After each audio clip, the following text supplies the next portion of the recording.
بسم الله الرحمن الرحيم إن الحمد لله نحمده ونستعينه ونستغفره ونعوذ بالله من شرور أنفسنا ومن سيئات أعمالنا من يهده الله فهو المهتدي ومن يضلل فلن تجد له وليا مرشدا وصلى اللهم على سيدنا محمد وعلى آله وصحبه أجمعين. السلام عليكم ورحمة الله wa barakatuhu.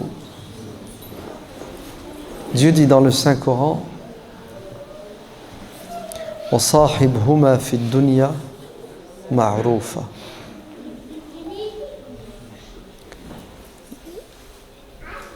Certains exégètes disent que ce verset du Coran, c'est qu'une partie du verset que je viens de vous réciter, a été révélé parce que certains compagnons ont subi de la pression de la part de leurs parents pour quitter l'islam. Parmi eux, Saad ibn Abi Waqqas ou Mus'ab ibn Umayr radiyallahu anhuma. Lorsque la mère de Mus'ab a pris sa conversion, elle n'a pas accepté, elle n'a pas supporté. Elle a fait pression sur lui en lui coupant les vivres. Elle aimait bien son fils, mais pour elle, devenir un islamiste, intégriste, fondamentaliste, c'était la pire des choses. Donc elle va le faire souffrir et faire pression pour qu'il abandonne ses convictions. Et lui, il aimait bien sa mère. C'est un dilemme, c'est pas évident. Parfois, dans la vie, on doit prendre des décisions. Et quelle que soit la décision que vous prendrez, les conséquences sont terribles. C'est le dilemme de la vie. Ahlahuma mur. Que faire? Obéir à Dieu? Ma mère va souffrir. Elle veut même se suicider lentement. Obéir à ma mère, c'est désobéir à Dieu. Et je vais souffrir éternellement. Sa foi, son intelligence l'ont poussé à dire à sa mère: maman, sache qu'il est hors de question que j'abandonne l'islam. Saad ibn Abi Waqqas dit à sa mère: si tu avais 100 âmes et que tes âmes quittaient ton corps les unes après les autres, et que la condition pour que tu ne meurs pas, c'est que je quitte l'islam, alors sache que le choix est déjà fait. Tu peux mourir, maman, je ne quitterai pas l'islam. Et Mus'ab a dit la même chose à sa mère. Et quand ces deux mamans ont vu qu'elles avaient affaire à des fils décidés, ne vous inquiétez pas, elles ont vite arrêté leur grève de la faim. Je ne sais pas ce qu'elles sont devenues d'ailleurs, est-ce qu'elles se sont converties à l'islam ou non, Allahu a'lam. En tout cas, tout ce qu'on sait, c'est que Mus'ab ibn Umayr va être à l'origine de la guidance de dizaines et de centaines de personnes à Médine, puisque le prophète alayhi salatu wassalam va l'envoyer comme émissaire et prédicateur, et que Saad ibn Abi Waqqas va faire partie des grands fondateurs de l'empire musulman, puisqu'il sera le général en chef des armées musulmanes qui feront la conquête de l'Irak, de la Perse. La fameuse bataille de l'Qadisiyya qu'il a gérée du haut d'une tour.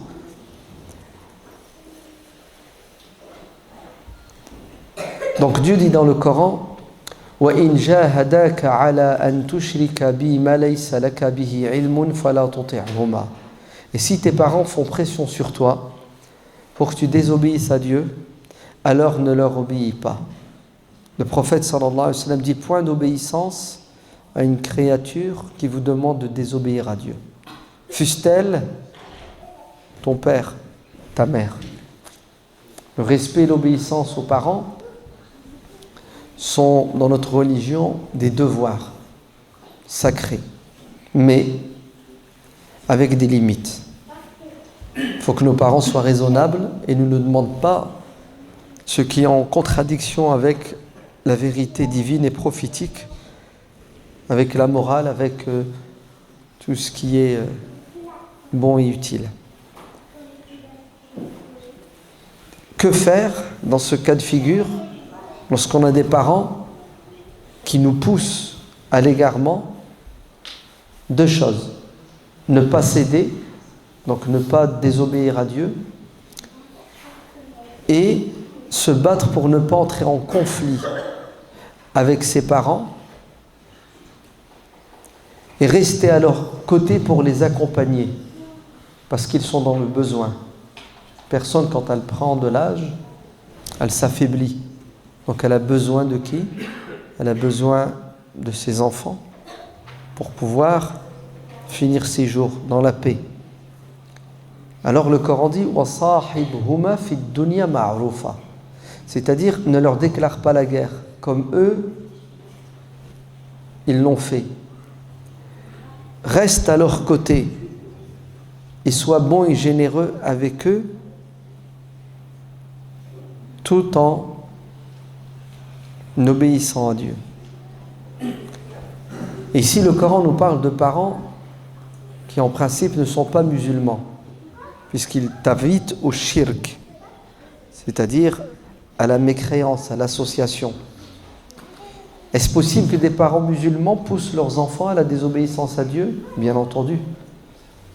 Parce qu'il se peut que ces parents-là ne connaissent pas bien la religion, ou qu'ils se trompent, qu'ils font partie d'une secte, d'une tendance, etc., etc. Alors qu'est-ce que doit faire le musulman? Il doit obéir à ses parents, tant qu'il ne lui demande pas de désobéir à Dieu, et il doit rester aux côtés de ses parents pour leur faire du bien. C'est la règle en islam.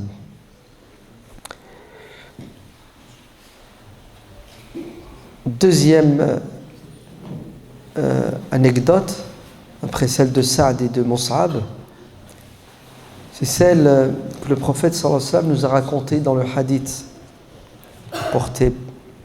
Il est authentique. Le Bukhari, je crois, si ma mémoire est bonne.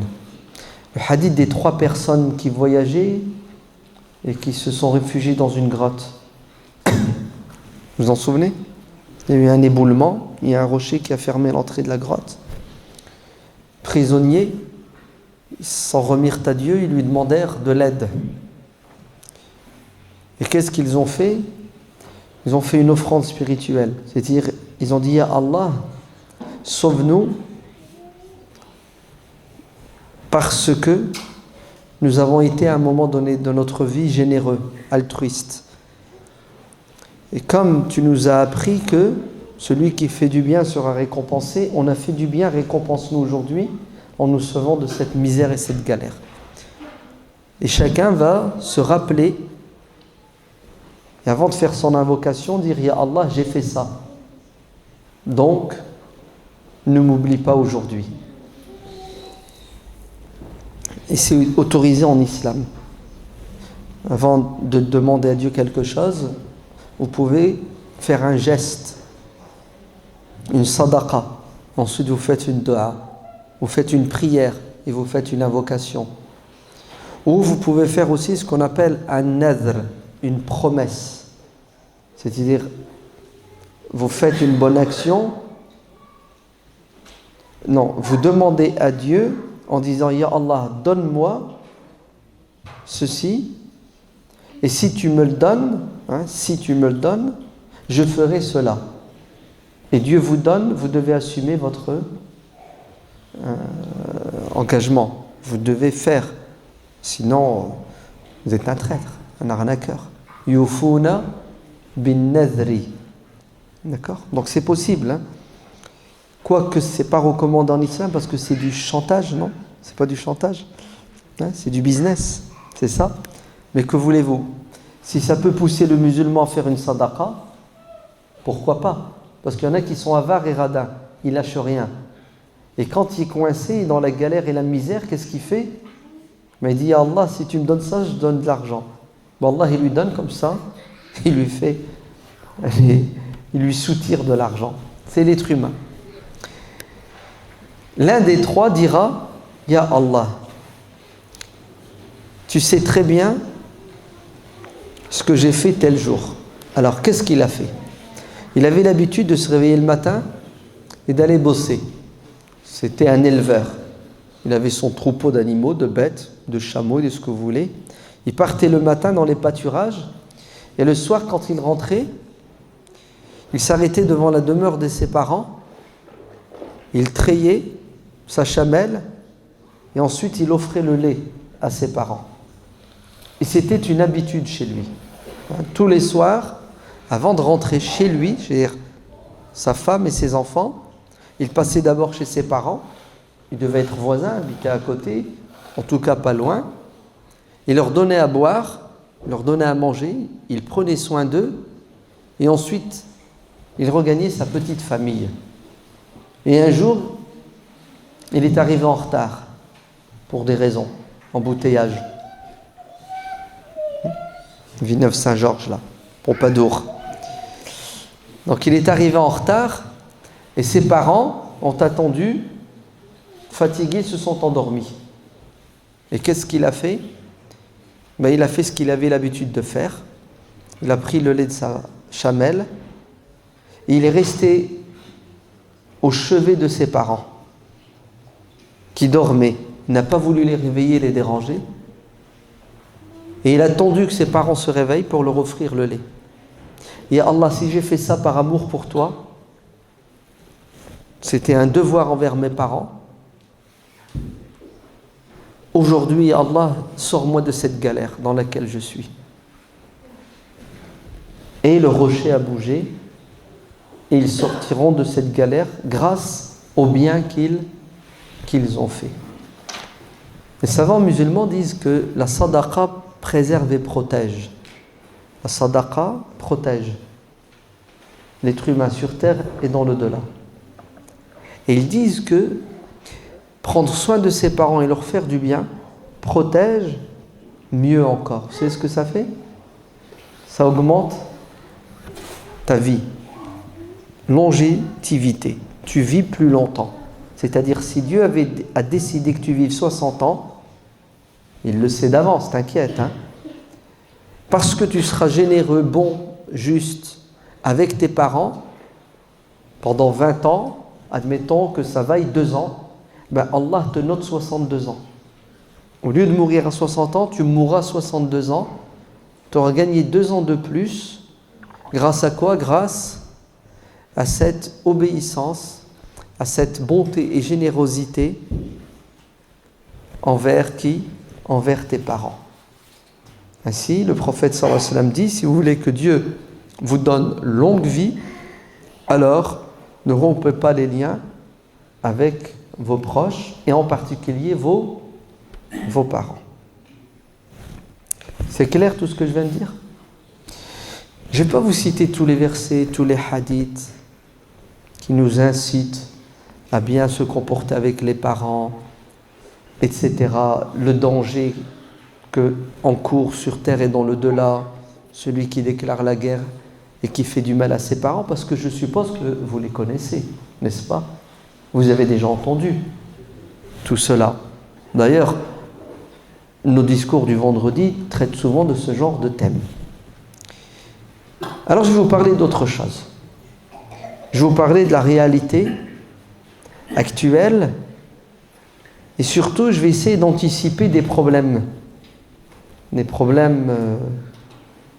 ne sont pas très loin, qui existent déjà. Parce que si on ne parle pas de la réalité des problèmes, on n'apportera pas les bonnes solutions. Chacun dans son coin va faire ce qu'il peut, ce qu'il veut, et peut-être qu'il va se planter, se tromper. Et c'est là où il va regretter. Alors écoutez bien, ce qui se passe en partie, et ce qui va sans doute arriver de manière générale. À qui? Aux musulmans de France et de Navarre. Vous savez très bien que nous sommes une communauté jeune, n'est-ce pas? Et qu'on est en train de s'enraciner. Nos parents ont pris de l'âge. Ils sont en train de partir les uns après les autres. Et la règle chez nous, c'est que nos parents, quand ils décèdent, ils rentrent au bled, d'où ils sont venus. Ce qui est logique, ce qui est normal, ce qui est explicable. Je ne dirais pas que c'est souhaitable, parce que islamiquement parlant, quand une personne décède, on l'enterre là où elle décède.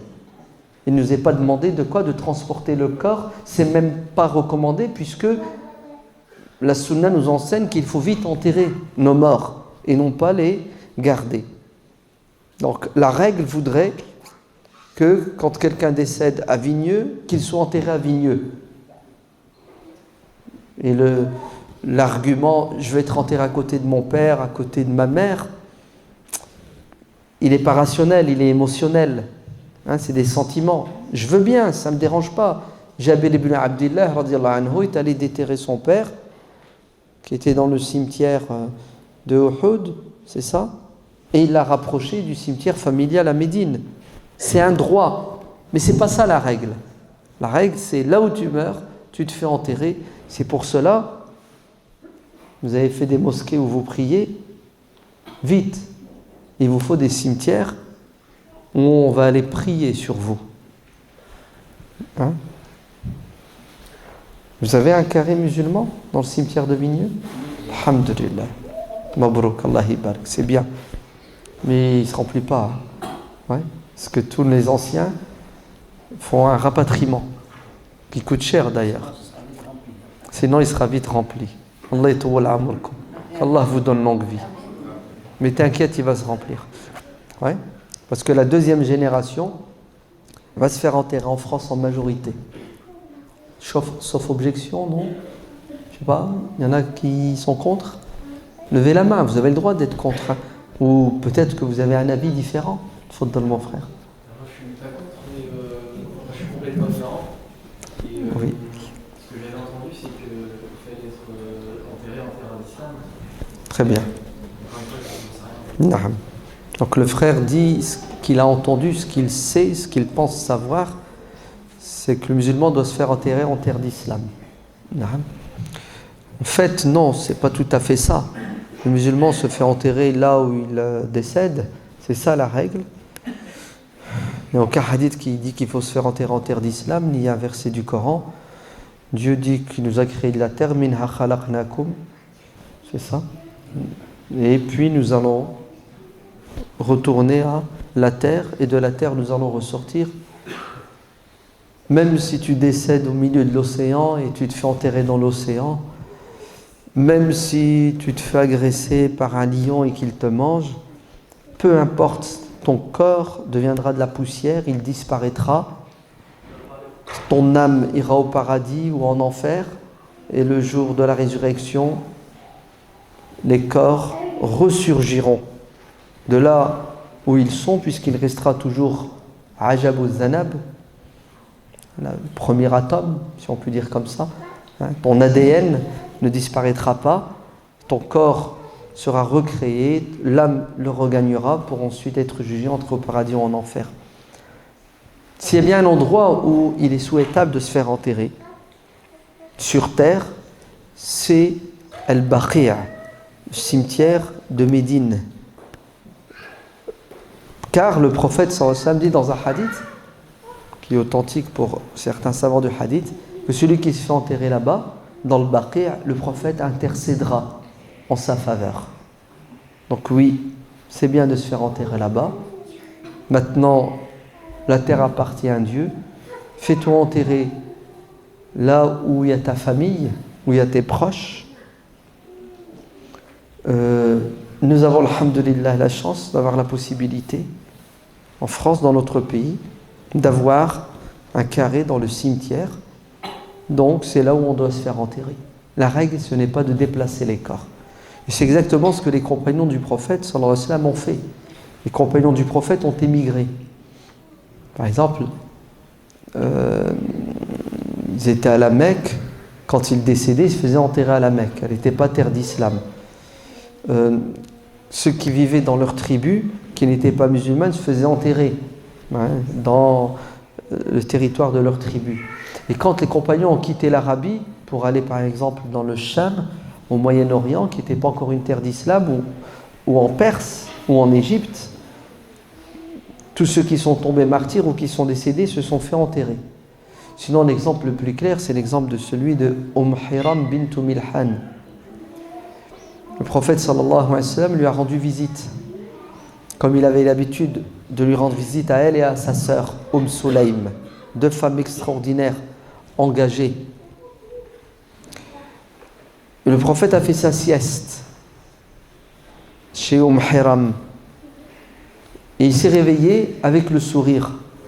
Hiram lui dit: pourquoi souris-tu, ô messager de Dieu?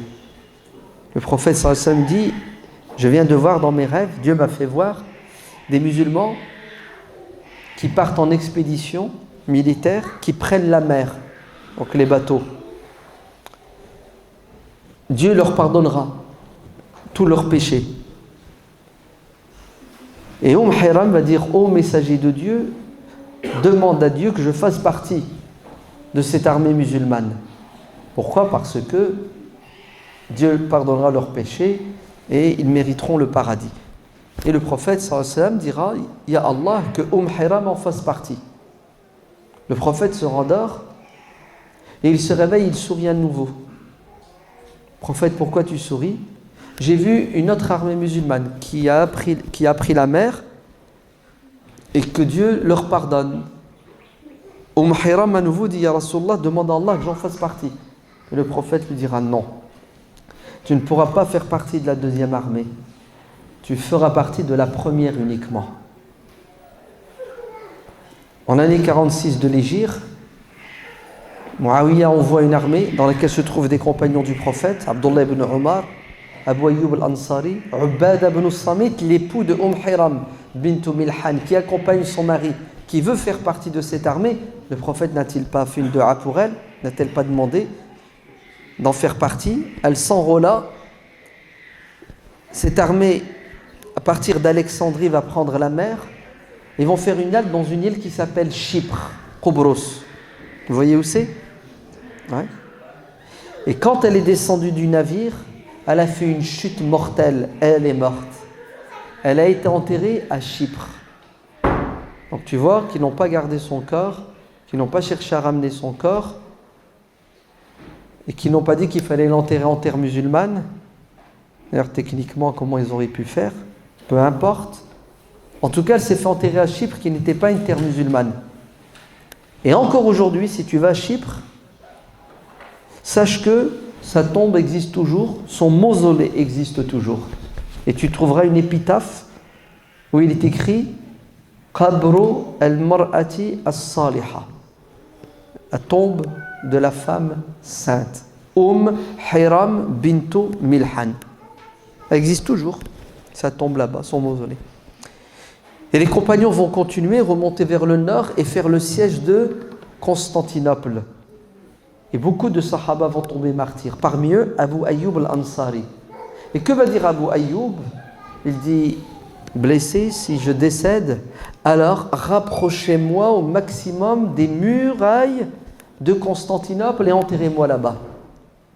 Pourquoi? Parce que le prophète sallallahu alayhi wa sallam a dit dans le hadith: la conquête de Constantinople se fera par une armée extraordinaire et qui aura à sa tête un chef, un commandant qui lui aussi est extraordinaire. Donc Abu Ayyub s'est enrôlé dans cette armée et il voulait faire partie de ces gens qui devaient faire la conquête de Constantinople. Elle ne se fera pas. Les Sahaba vont devoir faire demi-tour après un siège qui durera plusieurs mois, conditions atmosphériques, il n'avait pas assez d'armement. Et il s'est fait enterrer dans une terre non musulmane, une terre ennemie. Donc de tout temps, les musulmans se sont fait enterrer là où ils décèdent sans problème. D'accord? Parce qu'en fait, la terre n'est pas musulmane. Ouais. Lorsque Salman al-Farisi, Abu Dhar, je crois, Abu Darda lui a dit tu vas dans la terre sainte, c'est ça? Salman a réagi en disant il n'y a pas de terre sainte. Ce qui rend saint une personne, ce n'est pas sa présence dans un endroit, mais ce sont ses actions. Ouais. Si tu vas à la Mecque et tu es un pourri, c'est pas pour ça que tu iras au paradis. À la Mecque, il y a des hypocrites. À la Mecque, il y a sans doute des polythéistes mécréants, ennemis de Dieu, de son prophète, comme il y en avait au temps du prophète, et comme il y en avait à Médine. À Médine, il n'y avait pas des hypocrites. Ces hypocrites-là, ne se sont-ils pas fait enterrer à Médine, dans le cimetière? Le prophète n'a-t-il pas donné sa cape? Et Abdullah ibn Ubay ibn Salul, le chef des hypocrites, s'est fait enterrer dans le vêtement du prophète. Est-ce que ça va lui être d'une utilité? Non. Donc, tu sais, la terre, le vêtement, tout ça, c'est secondaire. Fais-toi enterrer. Là où tu décèdes, et sache que ce qui te sauvera, c'est pas ta tombe, mais c'est ce que tu auras préparé comme bonne action, comme sincérité, qui te sauvera. Donc, oui. Quand on s'enterre à côté des mécréants, on entend leur... Naham. Donc le frère dit qu'il paraîtrait que quand tu te fais enterrer à côté de quelqu'un qui souffre dans sa tombe, puisque le tourment de la tombe existe, les tourments, Adab al-Qabr existent. Donc toi, musulman, tu es là, à côté de toi, 50 cm à côté, tu as quelqu'un qui est tourmenté dans sa tombe. Donc le frère dit qu'il paraîtrait que ça aura un impact sur toi. Et tu vas l'entendre, tu pourras plus dormir tellement il va crier, il va hurler. Et s'il y a du feu, tu vas avoir chaud, il va te brûler, c'est ça? Naham. Ça n'a pas de sens. Ouais. C'est contraire au bon sens et c'est contraire même à la justice de Dieu. Tu t'imagines, je suis enterré, je suis un bon musulman, je ne mérite pas les tourments. Le mec est enterré à côté de moi et je vais souffrir. C'est injuste. Qu'est-ce que j'ai fait pour souffrir? Allah taziru waziratun wizra ukhra. Personne ne portera les péchés de quelqu'un d'autre. C'est-à-dire, celui qui a désobéi à Allah et qui doit encourir la punition de Dieu, le adab ne le touchera que lui. C'est pas ça va le toucher lui avec son voisin, son père ou sa mère. Les autres n'ont rien fait. Donc ça n'a pas de sens, ça ne tient pas la route. Maintenant, le prophète sallallahu alayhi wa sallam a dit que ceux qui souffrent dans leur tombe et qui hurlent et qui crient, nous les humains on ne peut pas les entendre, ni les djinns, sinon on ne pourrait pas vivre. Lui le prophète, Dieu lui a permis, il a entendu, comme certains animaux entendent. Mais ça s'arrête là. Toi en tant qu'humain, tu n'as rien à craindre, sinon ça serait grave, tu t'imagines? Ouais. Tu te fais enterrer à côté, comme il a dit le frère, dans une terre musulmane, dans un cimetière musulman, et tu es enterré à côté de l'imam. Ouais. L'imam qui connaissait le Coran par cœur, qui le récitait avec une voix extraordinaire. Donc tu vas te faire enterrer à côté. Comme ça, au moins, si lui il est au paradis, les pommes du paradis vont venir dans ta tombe, le vin du paradis va venir dans ta tombe, tu vas profiter. C'est ça, dans les deux sens. Ouais. Ça ne marche pas comme ça. Tu sais pourquoi? Parce que cet imam, c'est un hypocrite. C'est possible ou c'est pas possible? C'est un munafiq hypocrite. Il est dans sa tombe. Il souffre ou il ne souffre pas? Donc toi aussi tu vas souffrir. Parce que tu es dans un cimetière musulman, tu as la garantie que tous les morts dans leur tombe sont des... Le prophète sallallahu alayhi wa sallam n'a-t-il pas dit que la plupart des gens qui souffriront dans leur tombe à cause de deux péchés? Vous savez lesquels? Hein? Al-ghayba, la médisance, namima, le colportage, et le fait de ne pas se purifier. Ouais. Vous êtes bien d'accord que ces gens-là qui font le ghayba et qui sont souillés en permanence, c'est qui? Ce sont des musulmans. Oui ou non? Donc vous êtes dans un cimetière, vous avez des voisins musulmans qui faisaient le ghayba et namima, qui souffrent dans la tombe. Donc vous aussi vous allez souffrir parce que votre voisin... Hein? Non, si tu entends, ça veut dire que tu souffres. Ouais? Entendre quelqu'un qui hurle, qui souffre, qui crie parce qu'il souffre, ça te fait souffrir. Non, quand tu décèdes, n'aie crainte. Personne ne peut te faire de mal. Par contre, le bien, oui, c'est possible. Je vais te faire des invocations, ça va te faire du bien. je vais faire une sadaqa, ça va te faire du bien. Mais le mal, non. Sinon, tu vas sur la tombe de ton ennemi, puis je sais pas, moi, tu mets de la musique à fond, tu sais, du techno, le mec, il souffre. Non, ça n'a pas de sens. Donc, nos parents, pour revenir... Naam, oui. Je parle à Anna. Naam. في هذا البلد Oui, يموت شي واحد oui. واش كان لو دروا سي لا مات اللي عن دروا وكاين المقبره Oui. المقبره الا ما فايتاش قالت ما فاياش يمشي هذاك المسلم Naam, فهمتك. J'ai compris. Le frère, il dit, quand tu te fais enterrer, arrivé à un moment donné, d'accord, les ossements, ce qui reste, hein, la sépulture, on déplace. Ouais. Alors, c'est soit tu paies la location pour 40 ans, pour 100 ans, pour toujours, ou à un moment donné, on retire tout, on met tout dans une fosse commune. C'est ça? Pour qu'il y ait de la place pour les suivants. Naam. Ou il les brûle. Donc ça, c'est pas généralisé. Sache mon frère que même en terre d'islam, c'est ce qui se passe. En terre d'islam, on enterre à nouveau les personnes, où ça? Dans la même place. Sinon, il n'y aurait plus de place. Hein, il y aurait plus de cimetières que de terres agricoles, que de terrains à construire. Même dans le cimetière de Médine, Al-Baqi', dans le cimetière de Médine, on enterre sans arrêt. Pourquoi? Parce que à un moment donné, on ouvre la tombe. S'il reste des os, ils les mettent de côté. Puis il y a des petits endroits et on remet une nouvelle personne et ainsi de suite. Au passage, hein, on enterrait quelqu'un ici, c'est un hypocrite qui souffre dans sa tombe. Vous êtes d'accord? On revient, on met un saint. Vous croyez qu'il y a une confusion? Non, tout ça, oubliez-le.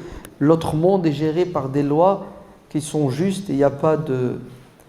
Donc, même dans les pays musulmans, mon frère, on va retirer tes os, on va faire une fosse commune. En France, il y a une législation, hein, il y a des lois. Je vais te dire la vérité, je ne suis pas spécialisé dedans. En tout cas, sache que tu as la possibilité de garder ta tombe, effectivement, moyennant de l'argent. C'est à toi et tes enfants hein, de signer le contrat qui t'arrange. Mais même, dans le pire des cas, admettons que, après 40 ans, après 60 ans, on retire ce qui reste de ta dépouille, des os, et on les met dans une fosse commune. Même pas, ils les ont brûlés. Et alors, Zahma, tu crois que tu vas souffrir? Tu crois que ça va te faire du mal? Pas du tout. Allez. Ce que je veux dire, c'est n'ayez pas peur. Ouais. C'est l'âme qui va ressentir la souffrance et la douleur. Ouais. Puisque le corps devient poussière. D'accord? Revenons, hein, tout ça c'est des parenthèses, revenons au sujet, bien que tout ça fasse partie aussi du sujet. Donc, nos parents finissent leur jour en France ou au bled et ils se font enterrer au bled. Regardez le problème qu'on va rencontrer, nous, la deuxième génération. Le problème c'est que on va prendre de l'âge, on va vieillir comme nos parents. Et puis, à un moment donné, on va se retrouver seul. Pourquoi? Parce que nos enfants vont grandir, ils vont se marier. Certains vont devoir faire une exode, passer d'une ville à une autre, d'une région à une autre, d'un département à un autre pour le travail, comme c'est déjà le cas. Et puis, tu vas te retrouver seul avec ton épouse. Tes enfants sont loin, à 100 km, à 300, à 500, à 1000 km. Et tu n'es plus que seul avec ta femme. Et les seuls contacts que tu auras avec tes enfants sont des contacts téléphoniques. Oui. Le net. Et ils te rendront visite de temps en temps. Quand c'est la fête de l'Aïd. Quand il y a un événement heureux ou malheureux. Et là, nous allons subir et vivre ce que subissent beaucoup de personnes âgées aujourd'hui en France. Alors, ça existe dans notre communauté, hein, mais ça existe beaucoup plus dans la communauté française non musulmane. C'est-à-dire la solitude des parents. Les parents qui se retrouvent seuls chez eux ou seuls dans des maisons de retraite, c'est ça? Leurs enfants ont disparu et quand ils réapparaissent, c'est lorsqu'il y a un anniversaire, lorsqu'il y a Noël, voire certains, ils ne se déplacent même pas, ils passent juste un coup de fil de temps en temps et ils attendent avec impatience le décès pour se débarrasser de ce fardeau psychologique et ensuite se partager l'héritage, si héritage il y a. Quelle est la situation de ces parents seuls? C'est un calvaire, c'est une souffrance indescriptible. Toute ta vie, tu as bossé pour tes gosses, tu t'es privé. Et tu pensais, tu croyais que l'amour que tu as donné à tes enfants vont te le rendre, totalement ou en partie. Mais tu t'imaginais pas que tes enfants allaient t'abandonner. Comme toi, tu n'as jamais pensé abandonner ton enfant qui a 1 mois, qui a 6 mois, qui a 1 an, qui a 5 ans. Parce que tu es attaché à cet enfant.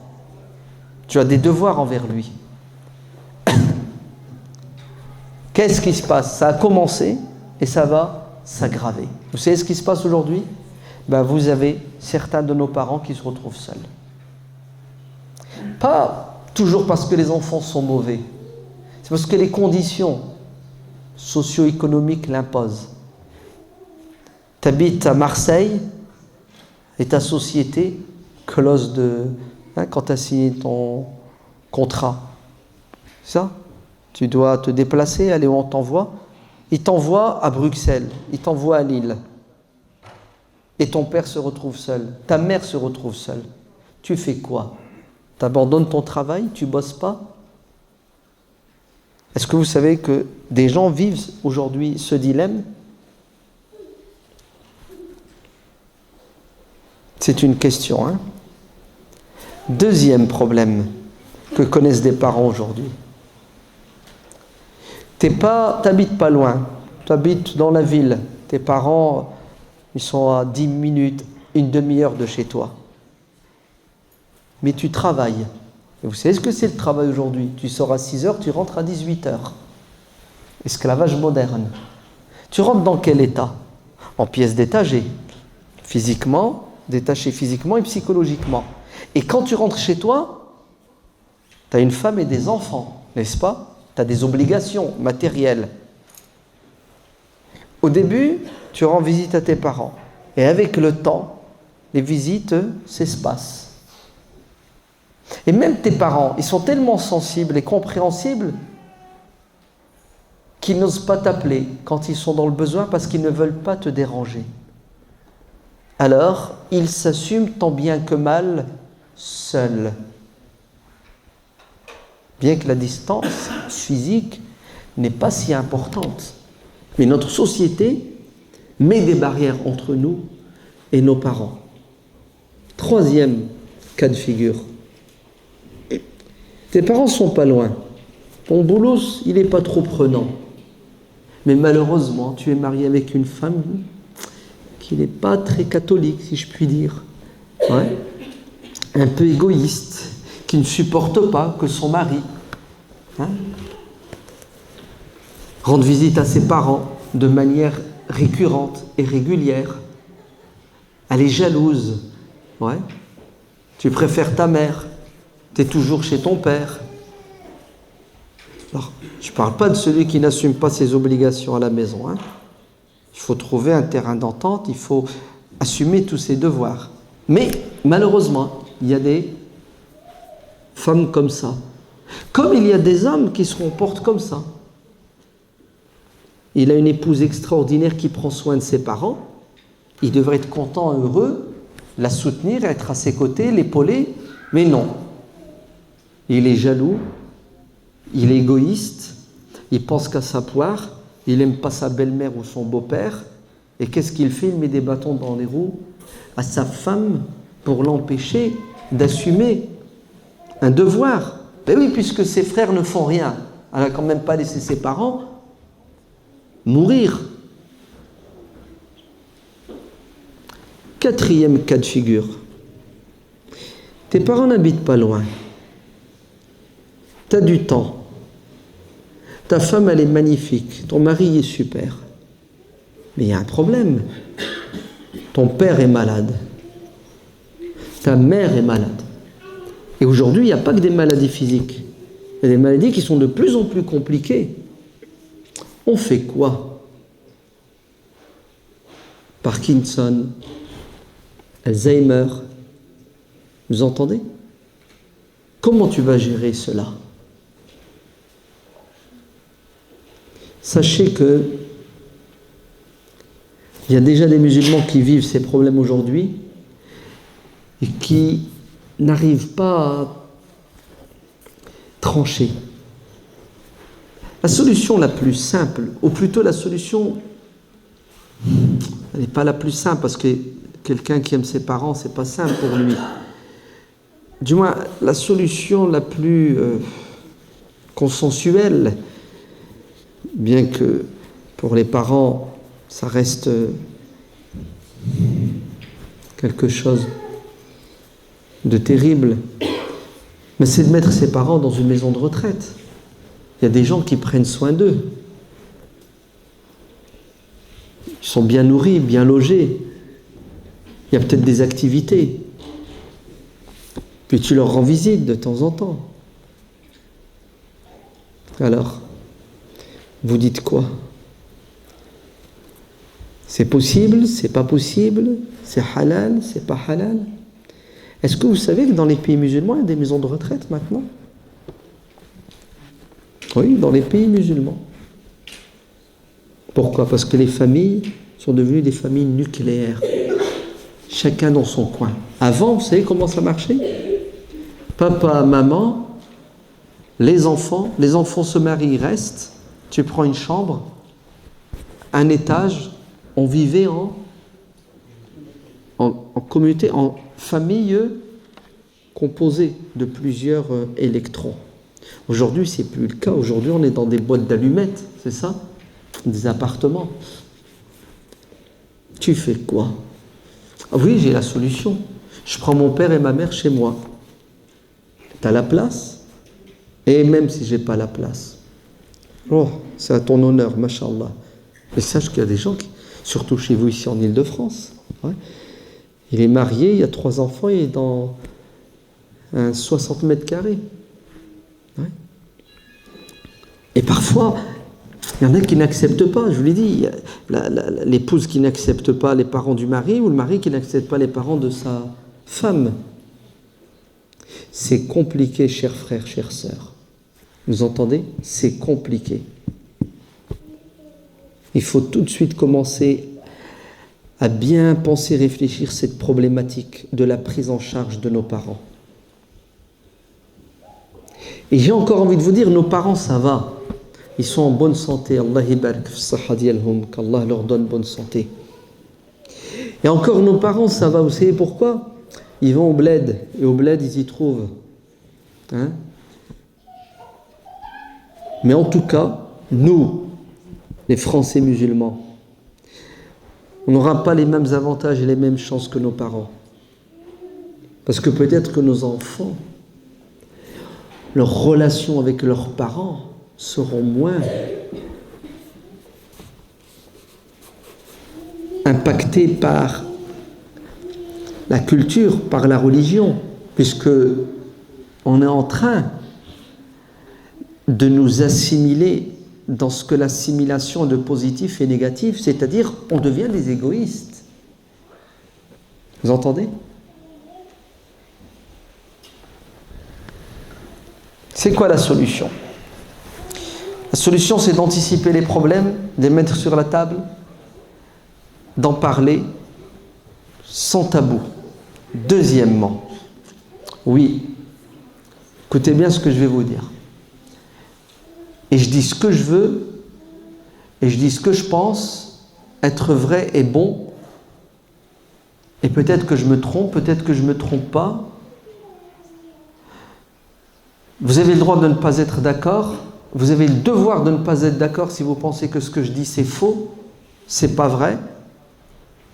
Apporter des arguments, donner des preuves, je suis prêt à changer d'avis. Alors écoutez ce que je vais vous dire. Ça va me coûter une mise en garde demain. Mais bon, je ne suis pas à une mise en garde près. C'est pas grave. D'ailleurs, tant mieux. Plus il y en a, mieux c'est. Au moins, ça crée le débat. Écoutez bien ce que je vais vous dire. Vous avez intérêt maintenant à penser à quoi? À votre vieillesse.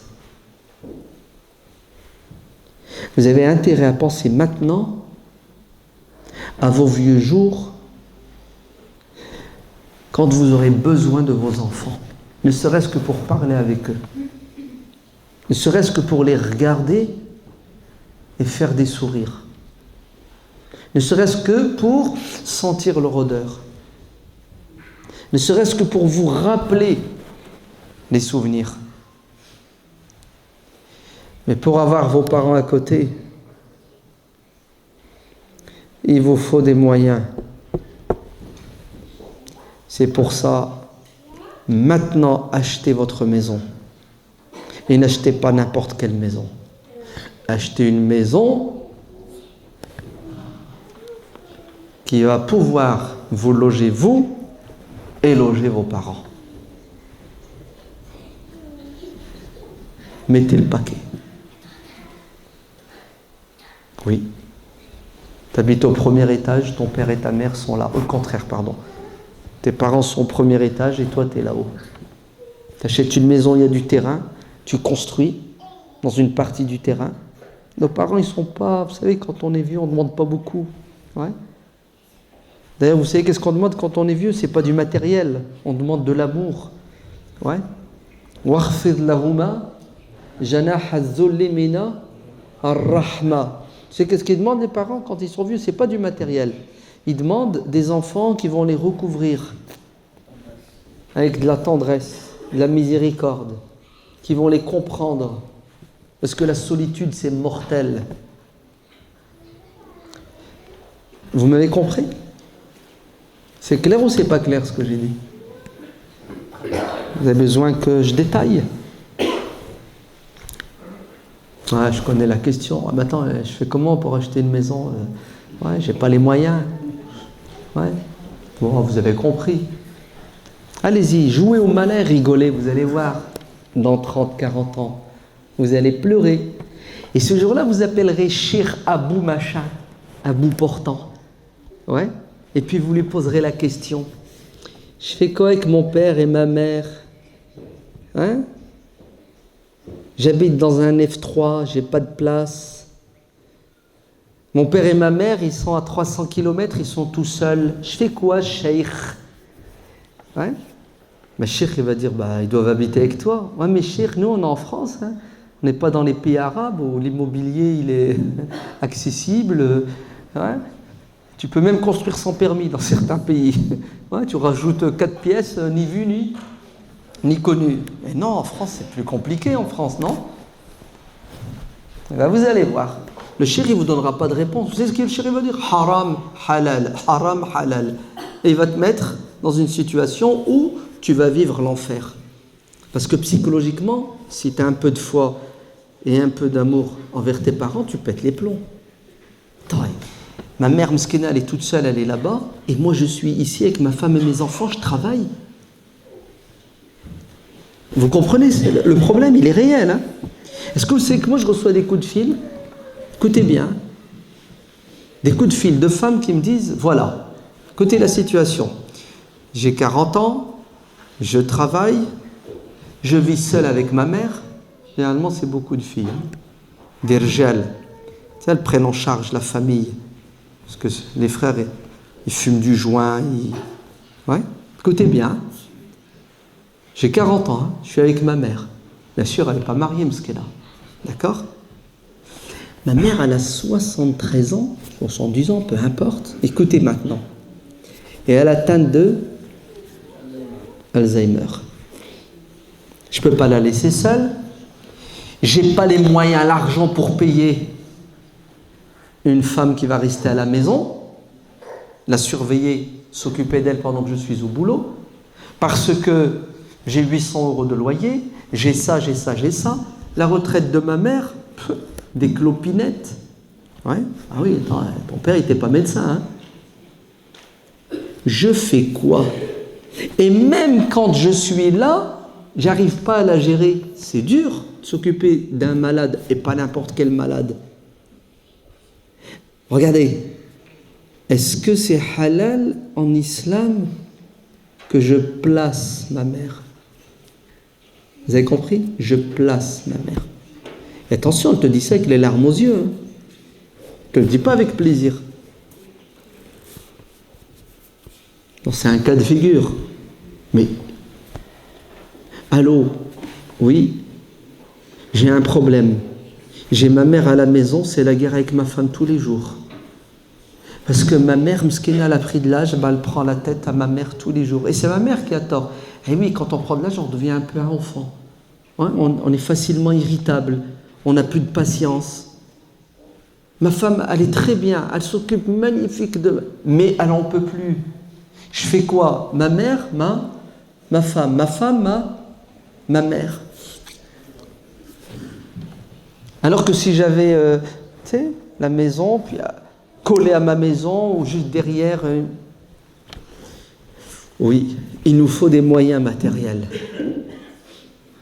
Il nous faut des moyens pour pouvoir prendre soin de nos parents, pour pouvoir s'occuper de nos parents. Sinon, ça va nous arriver. Et malgré ces solutions, ces petites solutions-là, on n'aura pas le choix. Vous savez, les maisons de retraite musulmanes, elles s'imposent. Elles sont nécessaires et obligatoires. Et quand je dis musulmanes, ça veut dire des maisons de retraite conformes, ok, dans tous les sens du terme, avec notre dimension religieuse, culturelle, spirituelle. Ah oui, on a quand même une particularité. Et il faut commencer, surtout chez vous ici en Île-de-France. Vous êtes très nombreux, vous avez un problème de logement, vous avez un problème avec le travail, vous avez un problème d'éclatement de la cellule familiale. C'est plus qu'urgent. D'ailleurs, il y a des musulmans dans des maisons de retraite en France qui souffrent, sont seuls, personne qui leur rend visite.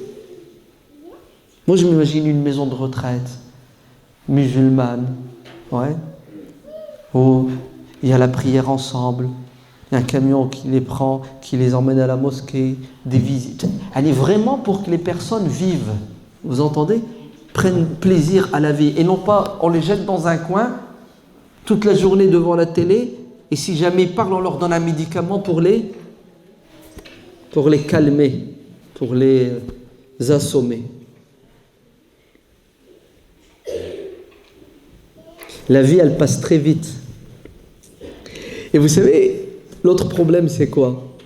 C'est que nos parents, Allah Hibark, ils ont fait 8 gosses, 9, 10 gosses.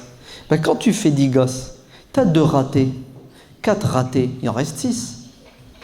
Ouais. Les 6, ils vont prendre soin de toi, chacun à son tour, ils vont se débrouiller les 6, on est d'accord. Mais quand tu fais que 2 gosses, vous avez compris ce que je veux dire? Tu as 2 ratés, tu es mort. Ouais. Et c'est ce qui va nous arriver. Nous, on ne fait plus autant d'enfants que nos parents. On va se retrouver face à une réalité. Le peu d'enfants qu'on a, Allah alam, est-ce qu'ils seront bons? Vous entendez, hein? Il y aura de la casse. Ouais, c'est humain. Et les conditions économiques vont faire que, peut-être qu'ils vont disparaître, ils seront loin de nous. Et la pire des choses, c'est d'être seul. C'est de vivre seul. C'est de ne plus avoir un réseau social qui t'apporte de la vie. Autre chose. Écoutez bien ce que je vais vous dire. Et je dis ce que je veux, je dis ce que je pense.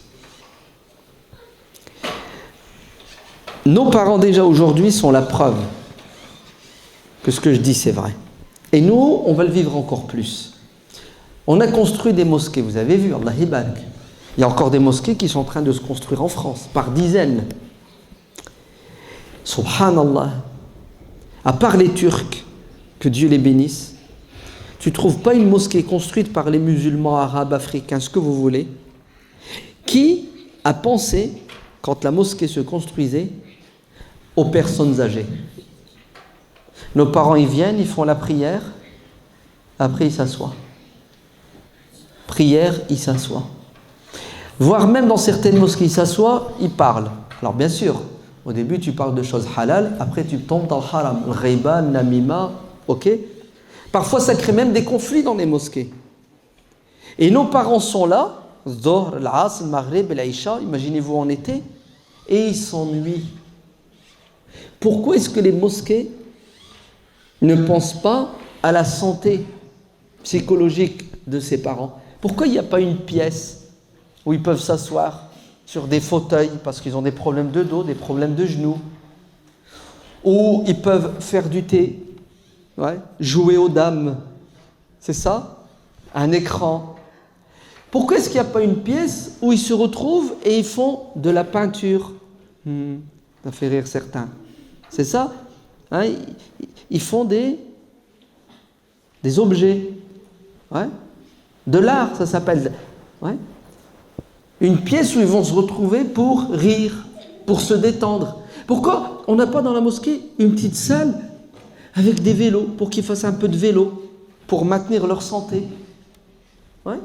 Pourquoi on n'a pas dans la mosquée une petite salle où il y a un hammam? Parce que l'arthrose, ouais, ils rentrent 2-3 fois dans la semaine. Vous savez que c'est important, hein, une petite piscine. Nos parents sont là, et on les regarde, ils fanent, et personne ne prend soin d'eux. Ce sont des personnes âgées. Les personnes âgées, c'est comme un enfant, il faut prendre soin de lui parce qu'il est fragile, physiquement et psychologiquement.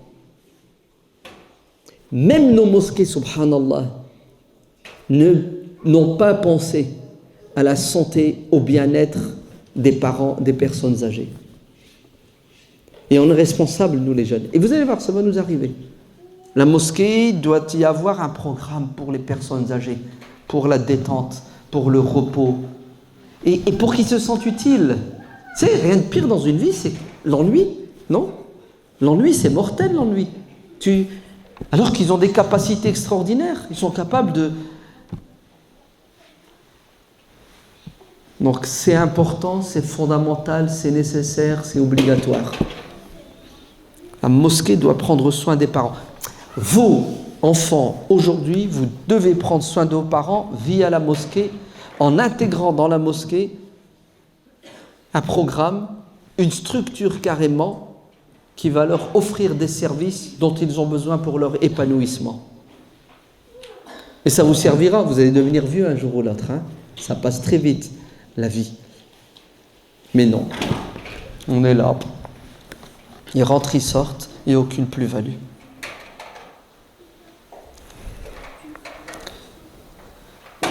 Voilà, c'était juste quelques réflexions et quelques pistes sur la question des parents pour anticiper les problèmes ou même peut-être des catastrophes. Ouais. Est-ce que vous savez qu'il y a des personnes âgées qui demandent la mort, qui souhaitent la mort? Est-ce que vous savez qu'il y a des personnes âgées qui prient matin, midi et soir pour que leur enfant meure, crève, tellement ils souffrent à cause de l'absence et de l'ingratitude de leurs enfants, qu'ils ne les calculent plus, qu'ils les ont oubliés, qu'ils les ont jetés à la poubelle? Oui, moi j'ai vu des parents qui maudissent leur enfant. Yajouz, ou bien la Yajouz, c'est pas le problème, c'est pas la problématique, hein, mais c'est la réalité. Bien sûr, Marak, mais c'est juste pour que vous compreniez que c'est la réalité. Ouais. La personne elle est âgée, elle est là, son gosse il ne le calcule pas. À la fin, c'est tout. Il y a la haine, mskin.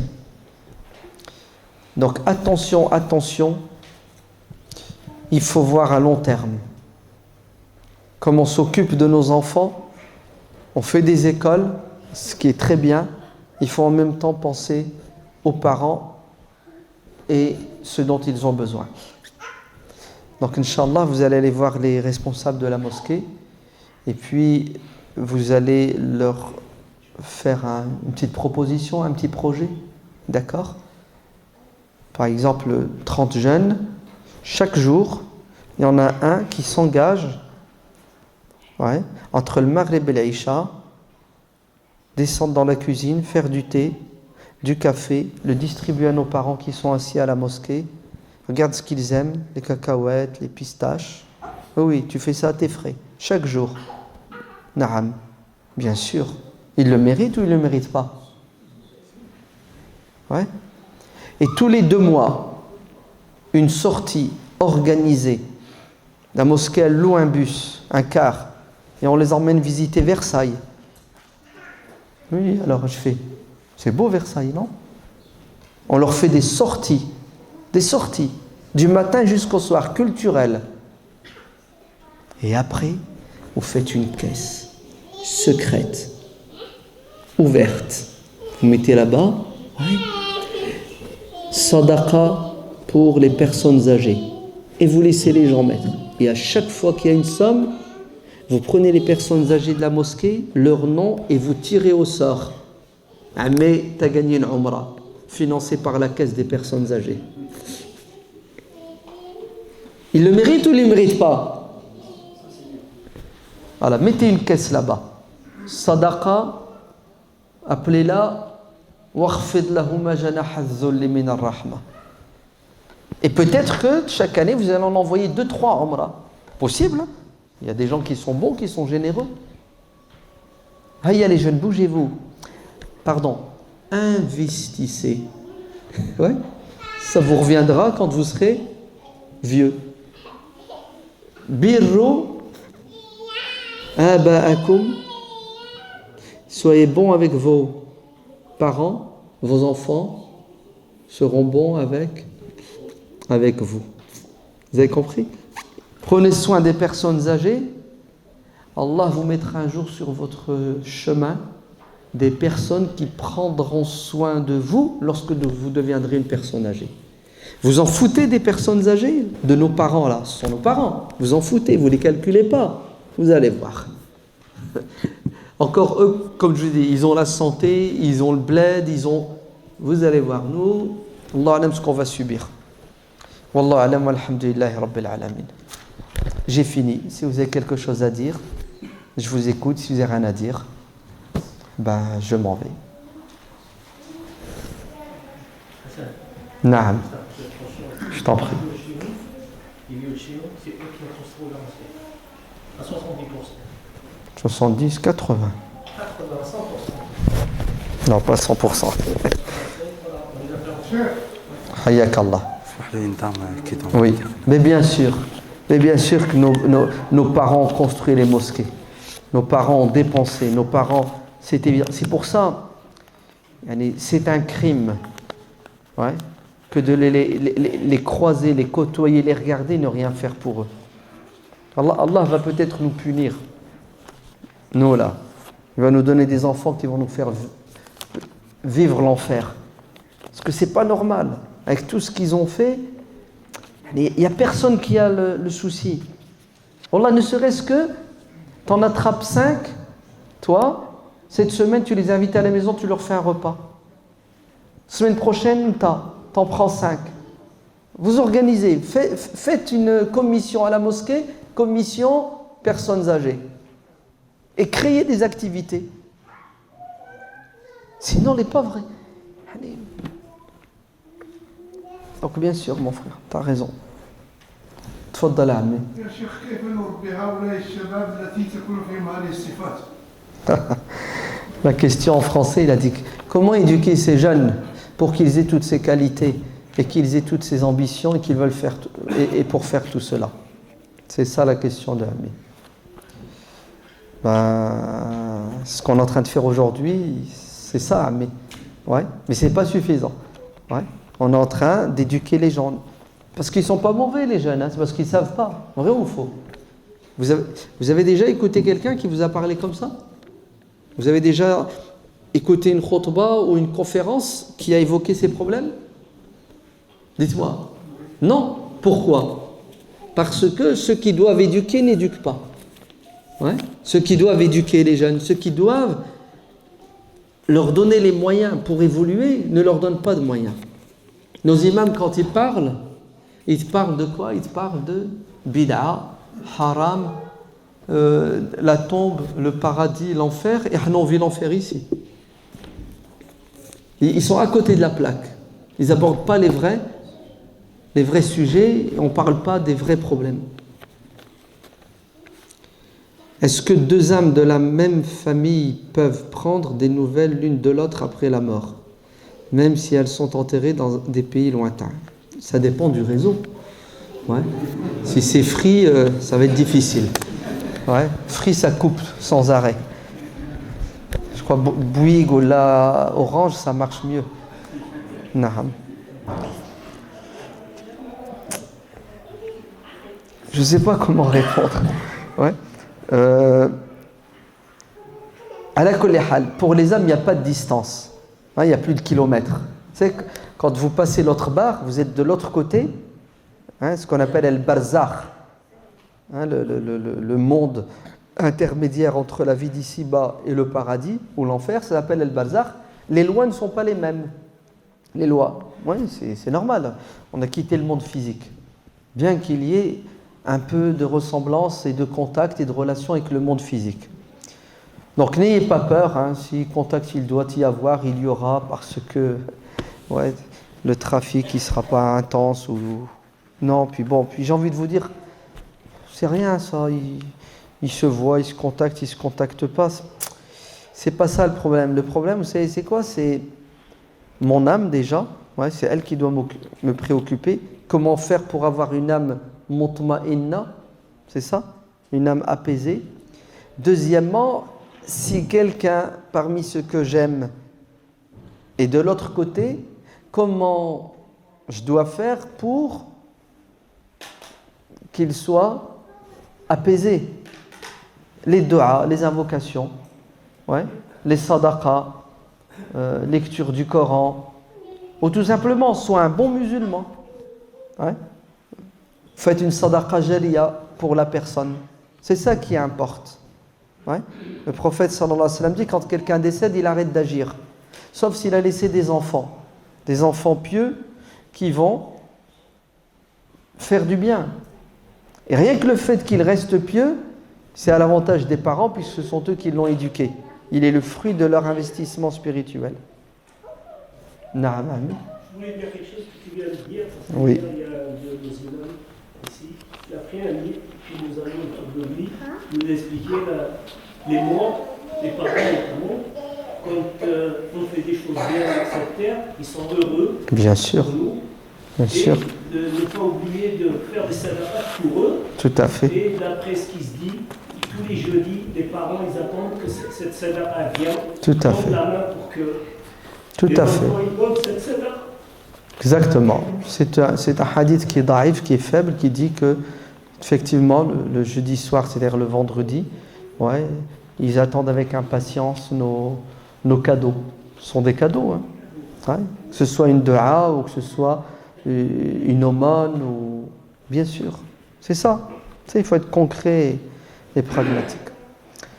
Wallah alam walhamdulillahi rabbil alamin. Prenez de ce que je dis ce qui est bon, jetez à la poubelle ce qui est faux.